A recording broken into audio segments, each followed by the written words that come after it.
जिंदगी में सभी सफल होना चाहते हैं, सभी कामयाब होना चाहते हैं, सभी चाहते हैं कि मेरी जिंदगी जो है जिस दौर से गुजर रही है उसका एक स्टैंडर्ड हो, एक स्टैंडर्ड बने जिसमें जो है समाज में या फिर मेरे पास उतने तो संसाधन जरूर उपलब्ध हो जिससे हम अपने जीवन को अच्छे रूप से अच्छे ढंग से गुजार सके। लेकिन एक चीज़ यहाँ पे बड़ी कंफर्ट बहुत ही ज़्यादा ध्यान देने वाली चीज़ है कि हम जब तक आप अपने कंफर्ट जोन को नहीं छोड़ोगे तब तक आप जो है उस चीज़ को गेन नहीं कर पाओगे। और मैक्सिमम पर्सन 99% पर्सन जो है अपने कंफर्ट जोन को पकड़े हुए हैं। कंफर्ट जोन क्या होता है इसको समझने के लिए हम लोग जो है एक स्टोरी समझते हैं। दो दार्शनिक थे और वो जो है अलग अलग जगहों को जाके एक्सप्लोर करते थे, अलग अलग जगहों को जाके देखते थे कि हाँ यहाँ पे किस तरह की चीज़ें हैं। दार्शनिक को आपको पता है कि वो अब अलग अलग चीज़ों को एक्सप्लोर करके उसके बारे में लिखते हैं। एक बार जो है वो घूमते घूमते एक पहाड़ी वाले एरिया में गए और वहाँ पे जो है शाम हो चली थी। अब जो है अब वहाँ से लौटना संभव नहीं था तो उन्होंने कहा कि कहीं ठिकाना ढूंढते हैं जहाँ पे हम लोग रात भर रुक सके, रात गुजार सके, फिर सुबह होते ही हम लोग निकल लेंगे। तो अब क्या होता है कि वो लोग खोजते हैं वहाँ पे कि कोई घर और मिल जाए, तो उन्हें एक झोपड़ी दिखाई देती है। जब वो झोपड़ी के पास जाते हैं तो देखते हैं कि वहाँ का जो आसपास का वातावरण है, आसपास का जो इलाका है वो काफ़ी ज़्यादा उपजाऊ है। लेकिन अफसोस चीज़ ये होता है कि वहाँ पे बंजर भूमि पड़ी होती है, उस पर कोई अनाज कोई खेती नहीं है। और फाइनली वो झोपड़ी के पास जाते हैं तो उसमें से एक आदमी निकलता है, बोलता है कि हाँ जी क्या आपकी मैं क्या मदद कर सकता हूँ। तो बोलते हैं कि देखिए अभी रात हो चली है, हम लोग दार्शनिक हैं, अभी जो है रात भर हमें ठहरने के लिए आश्रय चाहिए। तो वो आदमी बोलता है कि ठीक है रात भर आप ठहर जाइए। रात में ये लोग ठहरते हैं। जब खाने का समय होता है तो इन्हें काफ़ी आश्चर्यचकित होते हैं कि मतलब ये यहाँ पे आसपास का जो इलाका है वहाँ पे कोई अनाज वनाज नहीं रोपा गया है, इन लोग का काम चलता कैसे है। आखिरकार जो दो दार्शनिक में जो उनके गुरुजी थे, एक गुरुजी थे और एक शिष्य थे। तो गुरुजी ने पूछ ही डाला कि आप लोग का जो है खर्चा कैसे चलता है, आप लोग का जीवन निर्वाह कैसे होता है।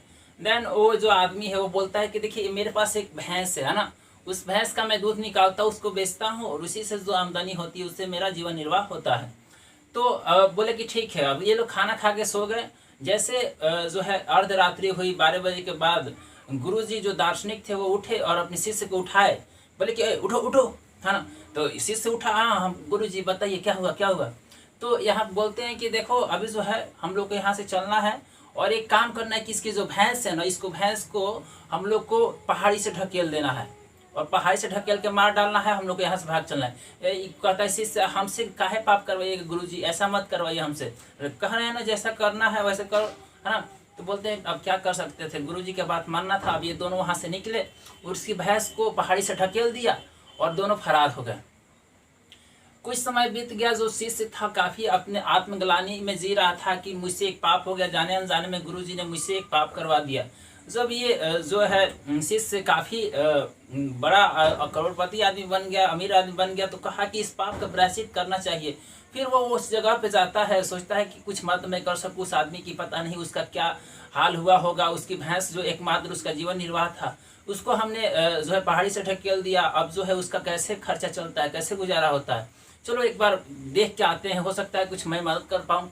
जब वो वहाँ पे पहुँचता है तो देखता है कि वहाँ पे चारों तरफ बागवानी ही बागवानी है, एकदम पूरा चारों तरफ उपवन लगे हुए हैं। एकदम लगता है कि कोई आके जो है यहाँ पे कब्जा वब्जा कर लिया होगा। ये सोच के ये वापस लौट रहा था।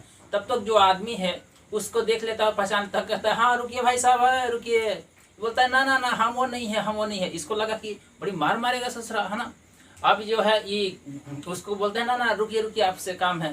तब इसको ले जाता है एकदम अपने घर में बैठाता है महल में, एकदम इसको जो है आम उम खिलाता है, एकदम फल उल का सेवन करवाता है और कहता है कि अब देखिए ना उस रात को जो है पता नहीं मेरे साथ क्या हो गया, मेरी जो भैंस है वो पहाड़ी से गिर के कैसे मर गई, आप लोग भी बिना बताए चले गए। अब हम क्या करते, कुछ करने को था नहीं। तो फिर हमने सोचा कि भूमि जो आसपास की उपजाऊ है ही, अब उस भूमि पे हमने खेती करना शुरू करा, अनाज रोपा। अनाज रोपने के बाद जो अनाज उपजे उसके बाद से धीरे धीरे हमने बागवानी शुरू की। बागवानी शुरू करके आज इतना बागवानी में मेरा नाम है कि आसपास के इलाकों में मैं सबसे अमीर आदमी हूँ, सबसे धनी आदमी हूँ। और जो है मैं लगभग एक साल में 1-1.5 करोड़ रुपये कमा लेता हूँ। अब जो है यहाँ पे शिष्य का एकदम माथा घूम गया। कहा कि अच्छा गुरुजी ने जो कहा था, गुरुजी को मन ही मन प्रणाम करता है, पता है कि गुरुजी आप महान है। अगर यहाँ पे समझने वाली चीज़ है कि अगर को धीरू भाई अंबानी सोचते हैं कि पेट्रोल पंप पे काम करके मेरा गुजारा तो चल ही रहा है, तो फिर मुझे अमीर व्यक्ति बनने की क्या जरूरत है। तो कभी मेहनत नहीं करते, अपने कंफर्ट जोन को नहीं छोड़ते। अगर ग्राहम बेल सोचता कि पत्र के माध्यम से काम तो चल रहा है ना, एक दूसरे से हम अपने संदेश पहुंचा रहे हैं, तो फिर फ़ोन का वो जो है टेलीफोन का आविष्कार नहीं होता। अगर आपको जो है एडिसन सोचते कि जो मोमबत्ती से लालटेन से काम तो चल ही रहा है ना, तो फिर मुझे 1000 बार आविष्कार 1000 बार जो है प्रयोग करने की क्या जरूरत है, उससे आविष्कार क्या करने की जरूरत है, बिजली मैं क्यों बनाऊं। तो इस तरह से जब भी आप एक्सक्यूज़ बनाते रहें, जब भी आपको लगे कि मैं कंफर्ट जोन में सेफ हूँ, तब तक आप सेफ रहोगे तो आप कुछ अच्छा नहीं कर पाओगे, कुछ बेहतर नहीं कर पाओगे। अगर आपके लाइफ में कोई भैंस है तो उसको जल्द से जल्द ख़त्म करिए, उस भैंस को मारिए और आप जो है मेहनत करिए, आप ये पेन को गेन करिए। देन आफ्टर दैट आपको जो है नो पेन नो गेन। अगर आपको पेन नहीं होगा तो कुछ नहीं मिलेगा। तो इसलिए जो है आप कभी भी मुसीबतों से कठिनाइयों से घबराइए मत, उसका डट कर सामना करिए, आपको लक्ष्य की प्राप्ति जरूर होगी। जय हिंद, वंदे मातरम।